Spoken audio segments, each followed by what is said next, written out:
Ready?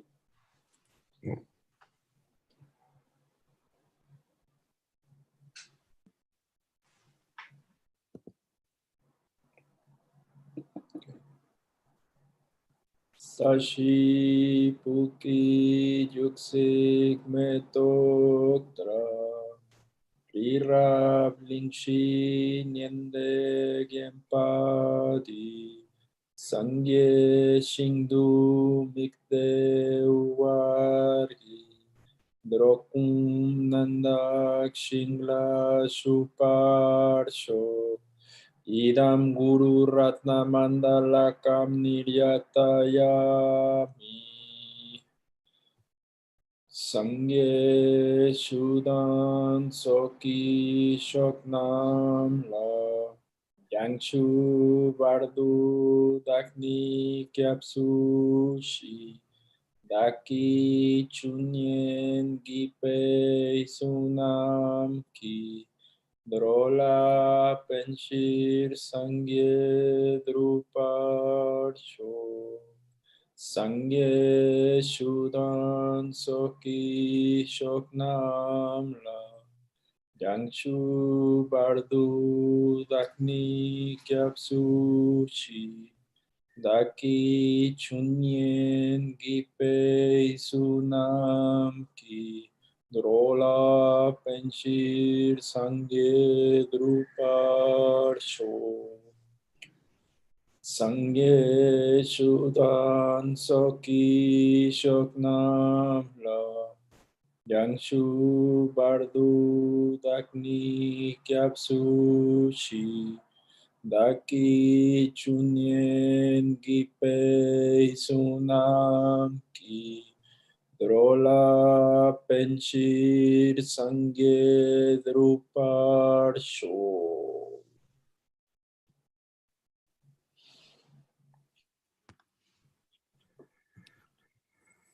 Okay.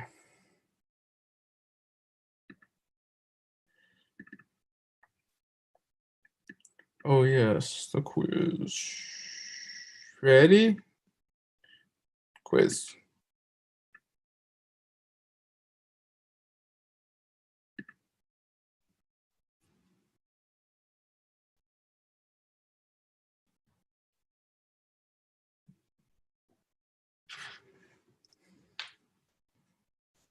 Enjoy.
Akobaste?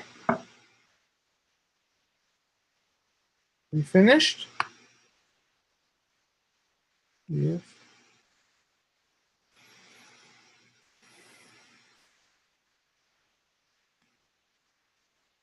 Okay.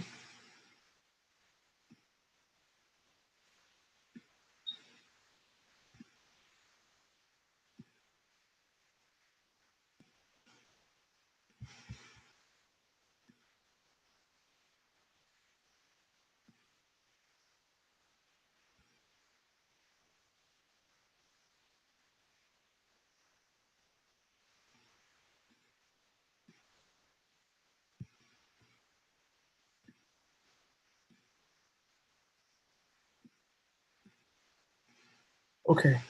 I'm gonna start now. ¿Listo, Rivas? Okay, gracias.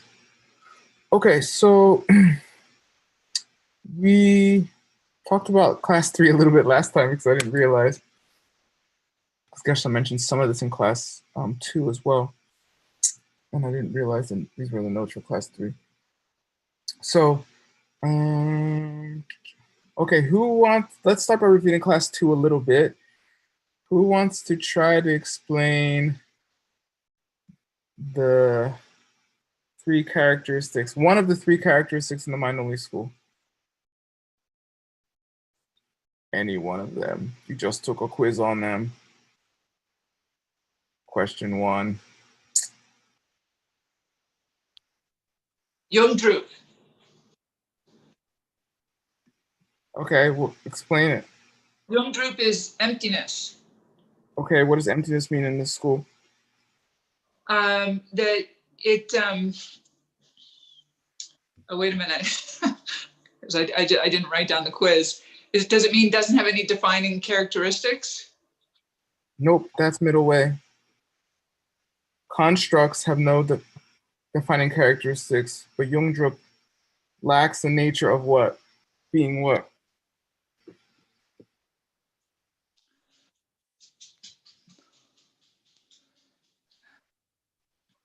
Question 1 on the quiz.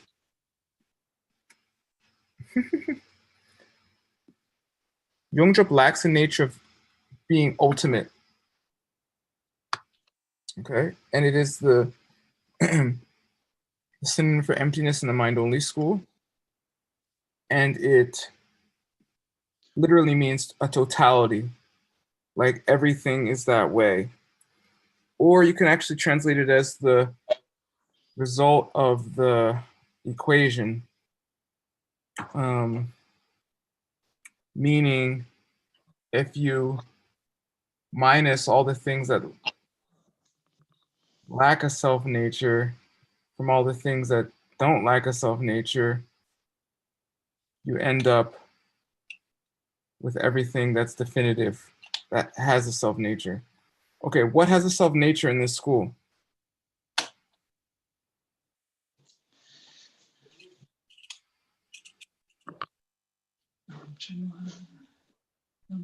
Kunchi. We didn't talk about Concha yet. We just took a quiz on it. What lacks? What's the only thing that doesn't lack a self-nature in this school?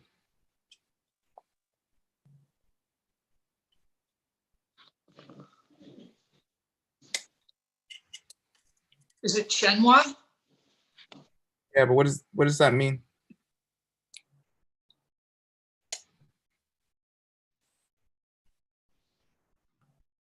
Things that depend on other things. Yes. What do they lack a nature of?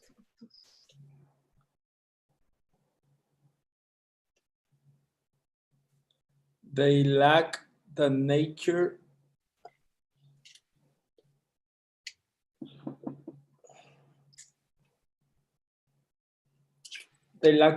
of not being changing.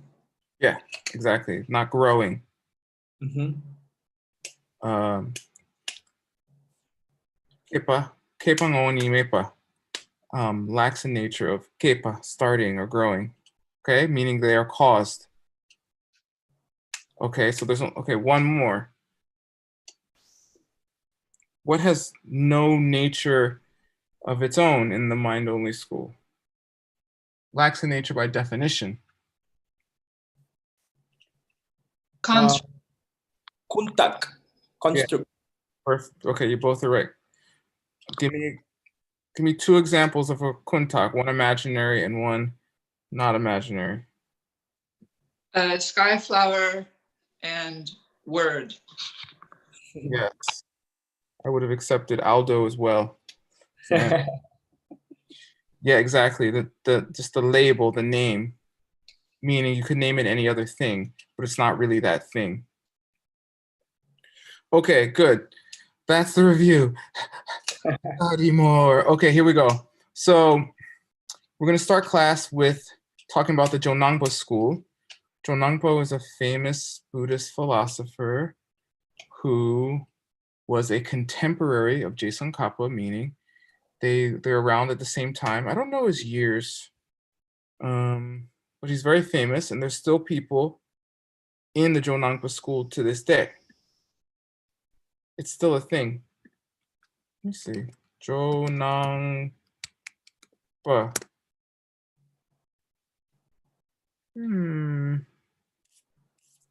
Somebody else. Oh, Jonang. Someone look it up for me. I'm looking it right now. 12th century. Maybe it's a little earlier. Okay. Anyway, so in the Jonang school, they believed that emptiness is a positive thing. So it's impossible for emptiness to be a positive thing and for you to take the third turning of the wheel literally. So the Jonangpa school both said emptiness is a positive thing and they take the third turning of the wheel literally. It's traced to the 12th century according Wikipedia. Yeah, thank you. And so why is it impossible for emptiness to be a positive thing and for you to take the third turning of the wheel literally?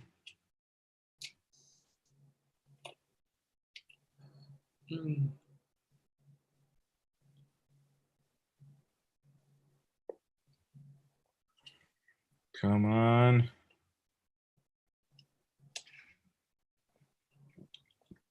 What is emptiness in this school?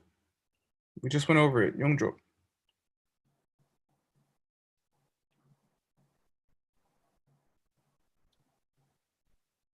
The lack of dependent things and totality being ultimate.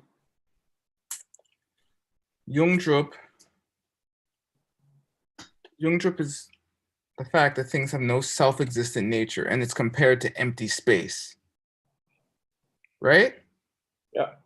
So the reason it's compared to empty space because it's a negative. So can a negative thing be a positive thing? No. Right. Can the lack of money in your bank account be $1 million? No. No. It can't be both at the same time. So you can't take the third turning wheel literally and say emptiness is a positive thing at the same time. Got it? Kind of. You can't say it's a positive thing because it's an absence. It's a lack of something. No? Right. The point is, supposedly they're taking the third turning of the wheel literally, like Lord Buddha means what he says, and they say emptiness is positive. You can't do both at the same time. You have to pick one. Okay.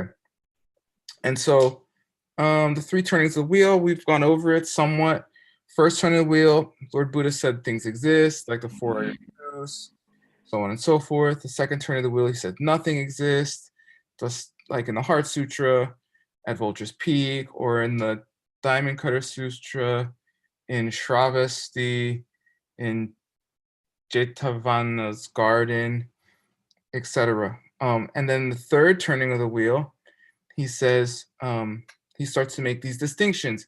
Oh, when I said things don't exist, oh, this is what I really meant. Okay, hence the name of the course. What did he really mean? What did he claim he really meant? Oh, I meant that Aldo could have been named Alfonso. I mean, of course, things lack a nature of growing, right? They grow. Things lack a nature of not being caused. Excuse me, not being caused. That's what I mean. And things are empty. Everything's empty. That's what I meant. Okay, so that's the turnings of the wheel. It's a thing. I went over all this last class. Importance of understanding emptiness correctly. Of course. What's the importance of understanding emptiness correctly? Anybody?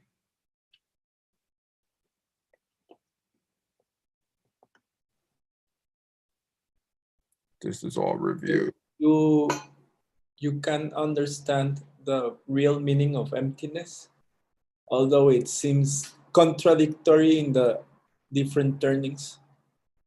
And you should not judge people if you understand emptiness. That's all true. Riva says, reach nirvana, reach Buddhahood. Don't get mad and yell at your husband. Yeah, Rivas, don't yell at your husband, okay, man? Yeah, Aldo's right. Rivas is righter. Yeah, getting enlightened. How about that? All the problems in your life. Okay, so if you believe in a self-existent object, then you should go crazy and punch things and scream and freak out. I mean, even though it doesn't ever work, or it works once in a while, I guess, sometimes you riot and you get shot by the cops. Sometimes you riot and a new law gets passed in your favor. Sometimes you riot and neither happens, right? Yeah. I mean, that's the fact, right? Sometimes Rivas yells at his husband and he gets mad and punches him. Sometimes Rivas yells at his husband and he says, I'm so sorry, here's a bunch of money. Sometimes Rivas yells at his husband and he doesn't hear Rivas, okay? He's like, huh? Right? Right, Rivas? Everyone knows how his husband is. No, I'm joking, right? None of those tactics work because things are empty. But then you have to talk about what you believe emptiness is. And if you can hold the view of Prasangika all the time, you never get mad or anything else. So if you get mad 50% of your day, that's how Prasangika you are. If you get mad 20% of the day, or whatever mental affliction is your favorite, that's how much you understand and are utilizing emptiness correctly. Sometimes we are already mad and we cannot remember Prasangika anymore. Or someone walks up to us and is like, hey, the pen, then you want to punch them in the face, right? At least I have, Aldo. But really, I mean, is it less true that the pen comes from your own side when you're mad? No. Is it the thing that's going to set you free from all suffering still? Yeah. Will it work to use it if you can't even think about it and someone walks up to you? No, not at all. It's at times like those you become mind only. You're like, yeah, I mean, everything's empty except freaking word, rah. You know? That means all of a sudden you believe in Shenwangs. If I explain Shenwangs to you, you say, that's ridiculous. How can some things lack a self-nature and nothing lacks a self-nature? Mind only stupid. Obviously, but you think it's because of traffic that your husband's mad at you, or because he's hungry. That's a cause, right? That's mind only school. All right. So in the second turning of the wheel, Lord Buddha made 5 famous statements about emptiness, and you know, the middle way has a version of it, like perfectly explained by like Arya Nagarjuna, Jason Kappa, Geshe Michael Roach, etc. But then the mind only school has its own interpretation of it. So this set of 5 is famous in the study of Changye, which means the art of interpretation. Okay.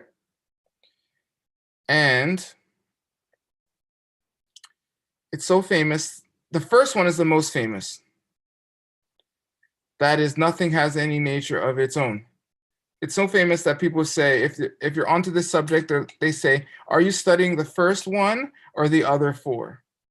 Because the first one is the most famous one. And that's the one that deals with the 3 characteristics that we just went over in terms of how much self-nature they have. Okay, here we go. But now we're doing the other 4, okay? So the first one is makepa, which means nothing. It means not grow. It's the same kepa in kepa ngoi mepa, which is shenwangs. They lack a self-nature of coming from their own side, or growing from their own side, excuse me. So makepa means nothing has a nature of growing or starting. For example, the sun doesn't come up in the morning. In the middle way school, this statement means nothing happens that is not caused by your mental projections forced on you by your past karma. But in the mind only school, the sun does come up from its own side because it is a shenwang. So the fact that you call it the sun instead of sol or nima or taiyang, you know, depends on what country you're from. The fact that you see a sun coming up is not on you in the mind only school. And when he said nothing has a nature of growing, he meant, Lord Buddha meant, constructs don't grow because they are not changing things, right? The label Aldo as a label, as a fact, doesn't change, okay? And then emptiness also cannot grow because it's also not a changing thing, right? Right? And then Lord Buddha, in his explanation of this, Makepa, for the mind only school, does not mention dependent things because they do grow. They grow by definition. Okay, and to clarify your question, which you all have, so if you're talking about Aldo, the label Aldo is a construct, but the body of Aldo is a shenwang. Got it? So they would say word's body, this body, which you call word, which could be called anything, is coming from causes, but it is not. It does not lack a nature definitively by definition. Got it? Uh-oh, blank stares. Welcome to course 15. Yay! Okay, we're gonna keep going because I'm gonna finish my homework. I don't know what's gonna happen to you guys. But we'll leave time for questions. So now the opposite, magakpa, gakpa. Where do we see this gak? Very famously, Rivas answers. What does Riva say? Kakcha, yeah, kakcha means, in colloquial, if you say Lamkor ki kakcha, it means the bus stop. Lamkor ki kakcha, the place where the stopping of the road wheels happens, literally. Okay, so gak literally means to stop. So nothing stops. Nothing has a nature of ending. For example, you don't die. Uh-oh. In the middle way school, this statement means that nothing stops that is not a mental projection forced on you by your past karma. This means that it's possible to stop your own death because it's only a mental projection and it doesn't have any reality of its own. Got it? That's middle way. We all know that. In mind-only school, this means a constructs don't end because they are just imaginary things. Okay, that should sound familiar. Emptiness doesn't wear out. It only goes out of existence, but it doesn't slowly fade out because it's an unchanging thing as long as it exists. Okay, that's the same exact first things that don't start. And again, Lord Buddha does not mention changing things here because they do end. I mean, come on. Aldo, the things die.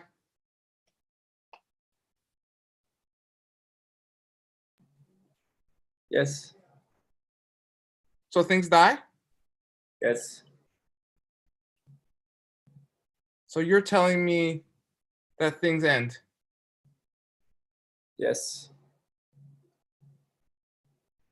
So, okay. So I'm going to go middle way on you then, since you picked the mind-only side. You're supposed to say no, but you can say yes. So things end? Yes. Oh, okay. So you're telling me that things aren't a projection? No. But you just told me things end. Yes. But if things ended, then they couldn't be a projection.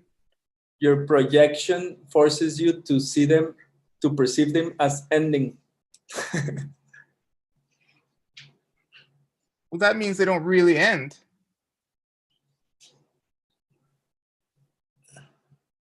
Yeah, you can say that. Wait, you got to pick mind only or middle way. You were mind only, now you're middle way. Yeah, well, yeah, okay, I'm gonna be middle way. They don't end. They don't really end. You just answer yes or no. Someone just wrote me Samudgata. That's weird. Who's Samudgata? Samugata.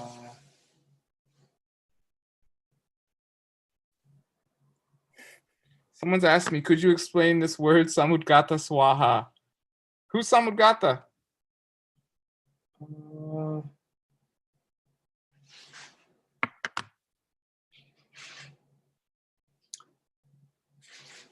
He's the bodhisattva that asks the question. Yeah, isn't that a little weird? Someone just wrote me and asked me that. Look.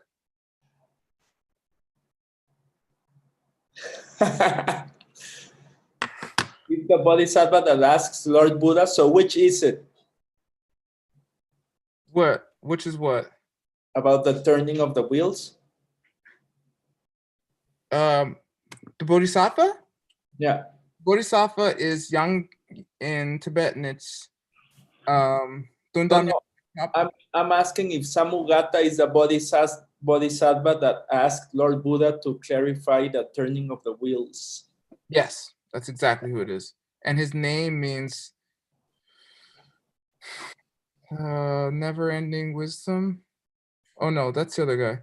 That's the other bodhisattva. His name means doesn't his name mean the ultimate, something ultimate? Paramartha Samudgata. Something the ultimate. Here it is. I don't think that defines it necessarily. Anyway, Yangdak means perfect. Paramartha, Dundam. Oh, Samugata. Samugata means correctly. Sam means equal. Gata means to go. Like go on to the other side perfectly or something. Okay. Good. All right. So our debate. So yes, Aldo, do things end? No, So they don't end. no, So nothing dies? no. So there's no reason to become a Buddha because nothing dies. Nothing really dies. Come on. Do things die or not? Huh? Do things die or not? No. So there's no reason to practice Buddhism. Yes. So there's not 4 sufferings. And there's only 11 links. 12. So the 12th link isn't death. Yes. You But just said not, nothing dies. but not real death, meaning self-existence. Not real death. Meaning you don't die independently from your karma, forcing you to perceive that you die. Don't give me that crap. Did things die or not? Not really. What? What are you talking about? Is there 12 links or not?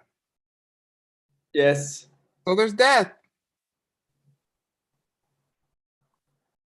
Death, but not real death. Yes or no? Yes. Ah, see, you changed your answer. So there's death. Yes. According to the 12th link, yes. Yeah, by Lord Buddha. Remember that guy? Yeah. So there's 12. So you're gonna die. So things end.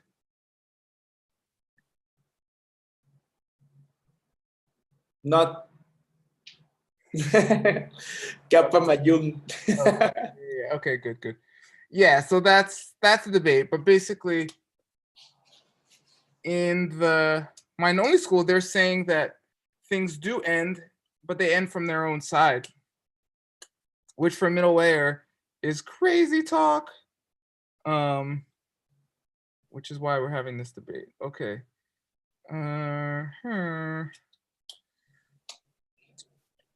What is this? Is that all we do? That's not all of them. Is it 1, 2? Oh yeah, no, this is it. Okay, this is the third one. Everything. Okay, so the Tibetan is Tumane Shiwa.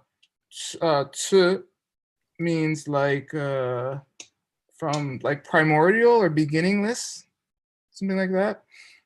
Everything is peace or extinction from the beginning. This means free from the mentally afflicted side of things, which means mental afflictions, their causes and their results. The vast majority of your life is tied up with mentally afflicted things. The exceptions are your Dharma studies, renunciation, compassion, and understanding of emptiness. With this statement, Lord Buddha, well, what does he mean, mind only? When Lord Buddha says everything is peace from the beginning, what does he mean?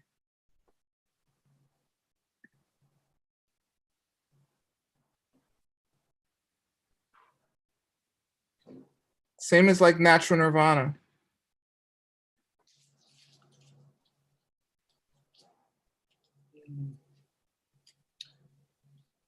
What's natural nirvana?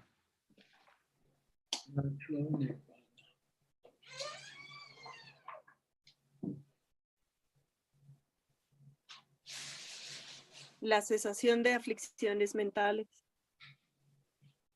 No, natural nirvana. That's regular nirvana. Come on. So it's peace because they're empty and they have the potential to be peace. Yeah. Well, what does natural nirvana mean? Do you remember? Yeah. It's a code word for Yeah. Emptiness. yeah. Natural nirvana means emptiness. Okay, we're on course 15. Don't forget all the other courses though, okay? This is supposed to be cumulative. That's course 2, right? I think it's course 2. Yeah, it's been a little while. Okay, so yeah, natural. So this is referring to in the middle way to natural nirvana, which mean, I mean, if you hadn't noticed, everything in the middle way refers to emptiness, karma and emptiness, right? Or bodhicitta, meaning bodhicitta is just the karma to get to Buddhahood, basically, the way, the method, right? So, but what does he mean in the mind-only school?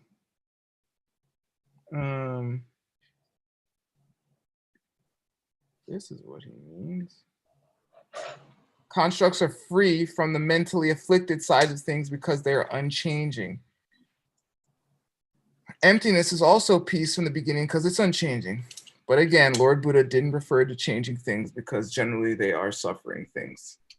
Why does he have to say generally they're suffering things?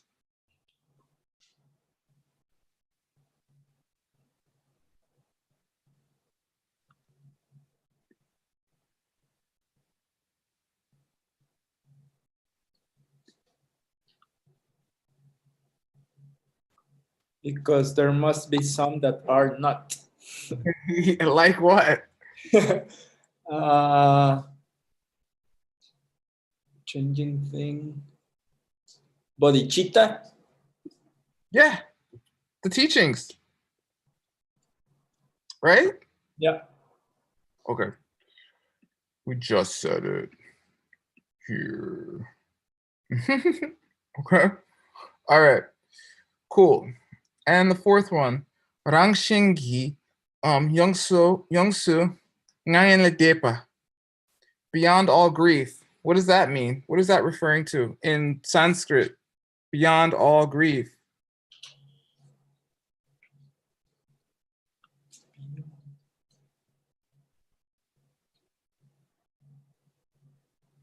It's a code word.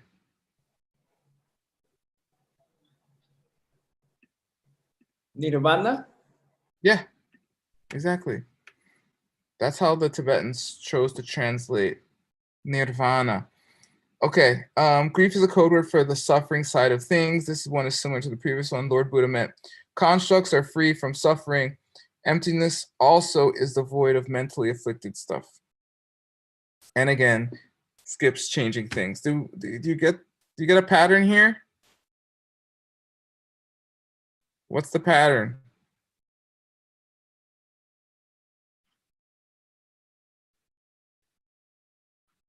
Of these four, what's the pattern? That these things apply to constructs and emptiness, but not to dependent things. Good, Kelly McGee. Why would they apply to constructs? Well, I guess more broadly that they apply to unchanging things, but not changing things. Yeah, exactly. But why is constructs one of those?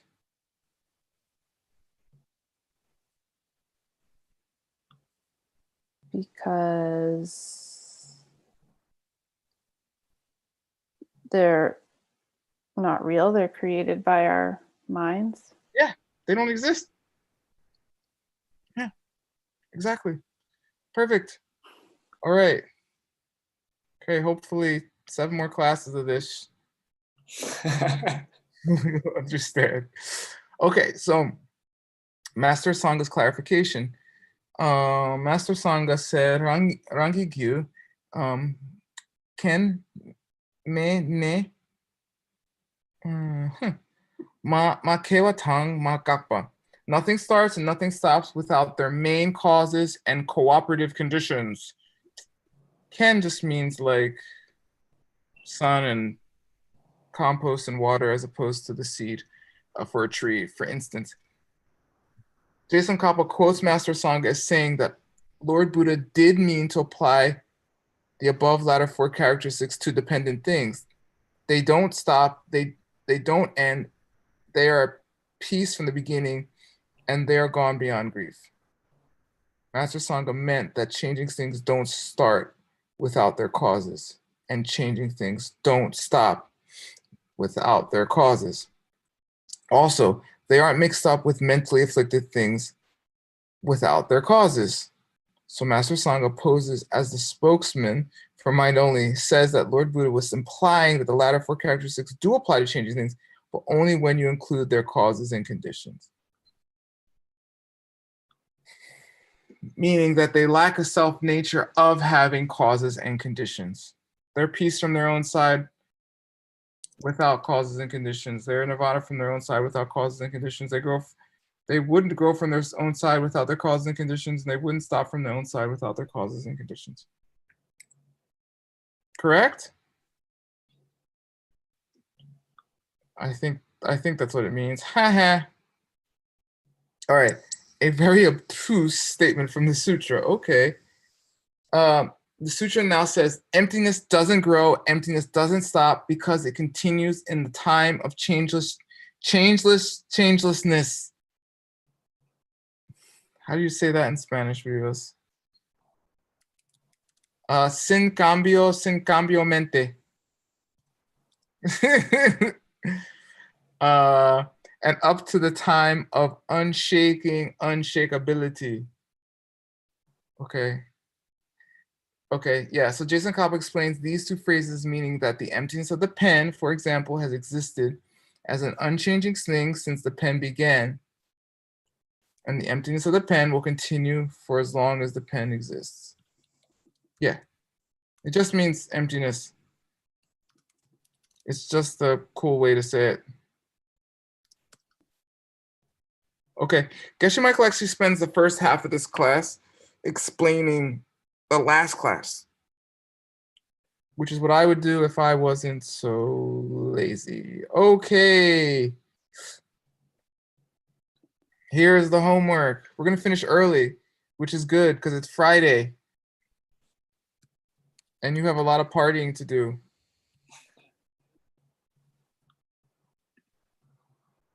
Okay. Wait. Anna, you guys still at the beach?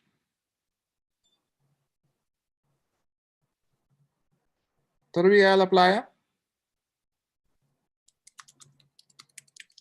Didn't they go to the beach? Yeah, today is our last day in the beach. Oh. Aw. Marta es muy triste.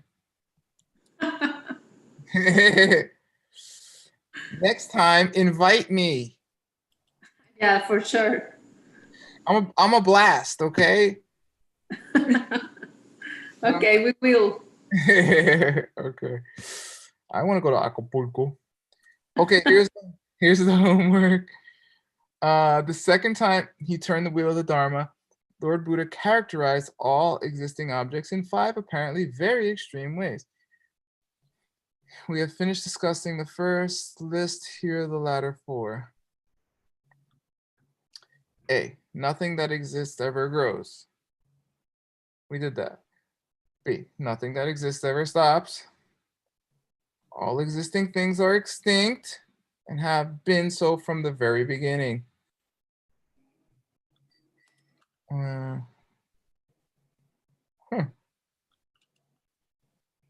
Interesting. All existing things have by their very nature gone completely beyond the state of grief.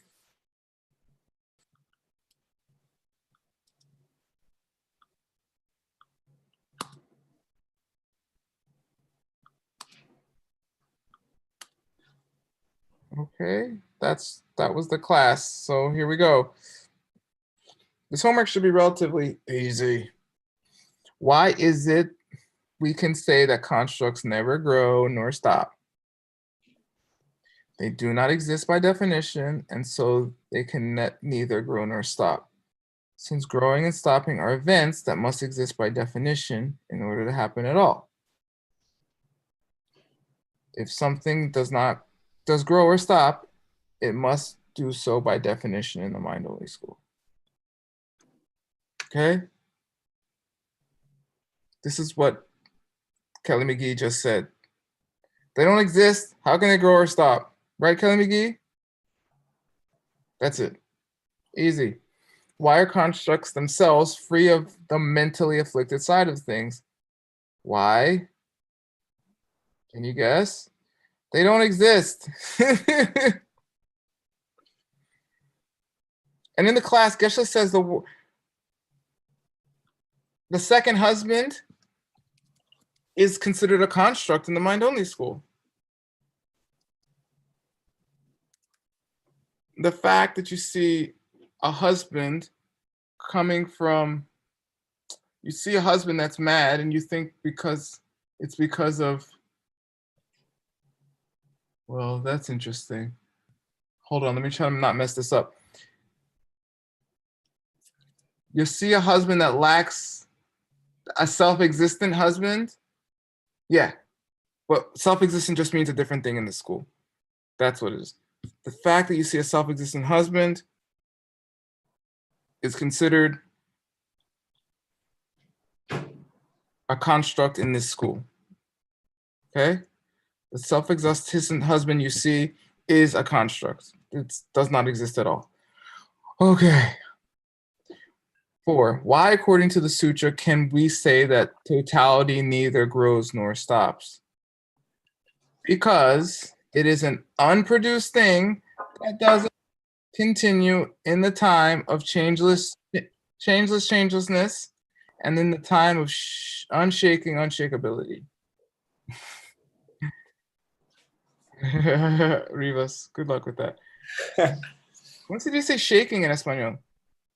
Shaking, but like unshaking is like inquebrantable or inamovible. Inquebrantable? No, but that's like unbreakable. It's like inamovible, like unmovable. Unmovable. Inamovible? Inamovible. Inamovible. Oh my God, never heard that word. Inamovible. What? Okay. This one, you can answer it simpler, just saying that totality is unproduced, meaning unchanging. So growing and stopping involves change. So yeah, totality has no nature of its own, so it can't grow or stop or move or anything. It's inamoviblemente.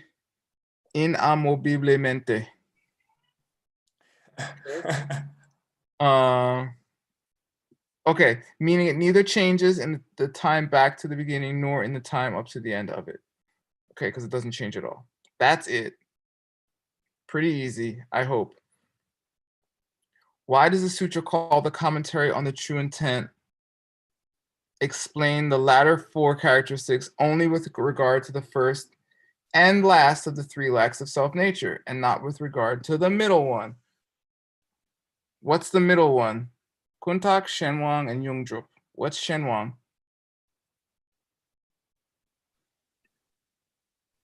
Dependent things.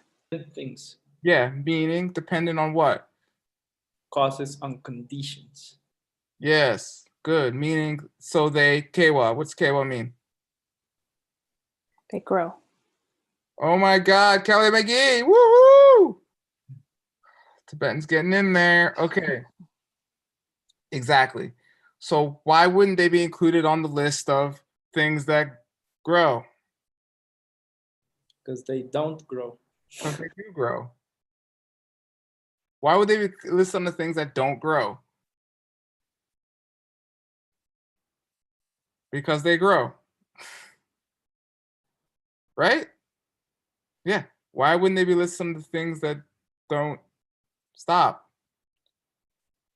They stop. Exactly. Why wouldn't they be on the list of things that are mentally afflicted?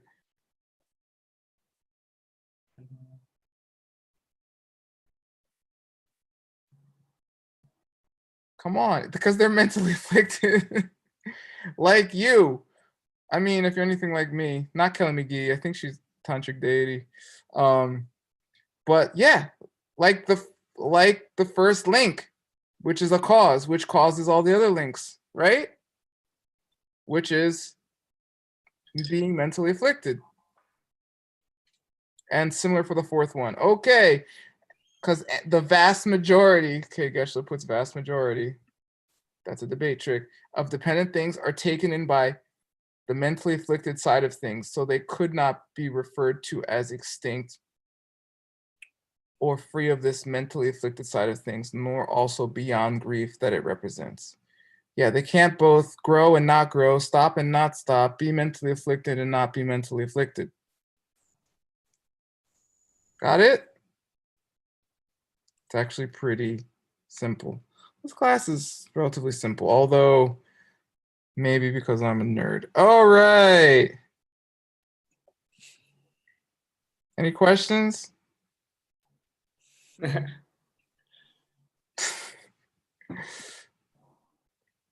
on. I have a question for Alejandra. Where did you get your earrings?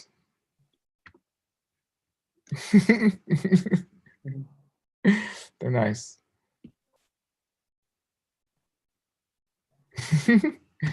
Any other questions?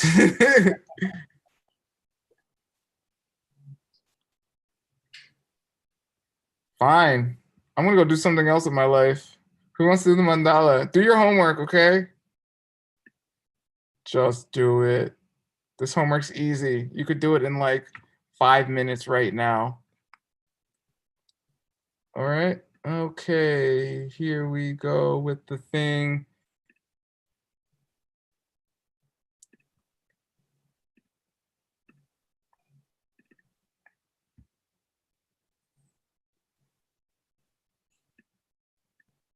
Okay.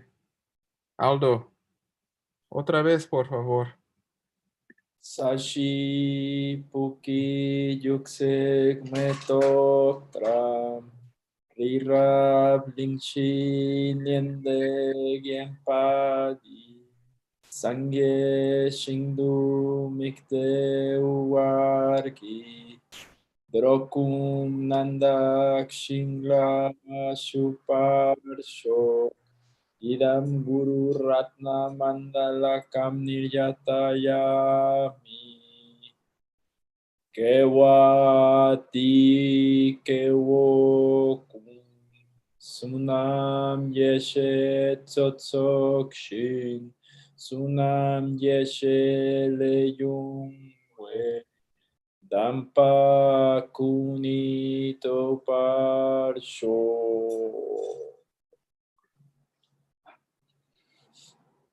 Oh my God. We're actually doing it. Okay. Thank you, Word. Welcome. This class will be done in 12 days, okay? Thank you, Rivas. Just do your homework now. Trust me. You don't want to Gracias, Karina y Ana, por grabar. Sí, gracias. Thank you, Word. Thank you. Okay. Bye, everyone. I'm going to do something else. So, Gracias, Ward. Gracias, Aldo. Gracias, Karina y Ana María. hasta- do something. Abrazos a todos. Do something besides mind only school this weekend. Okay. Bonito fin de semana. Disfruten. Bye. Bye. Disfruten. Buen fin.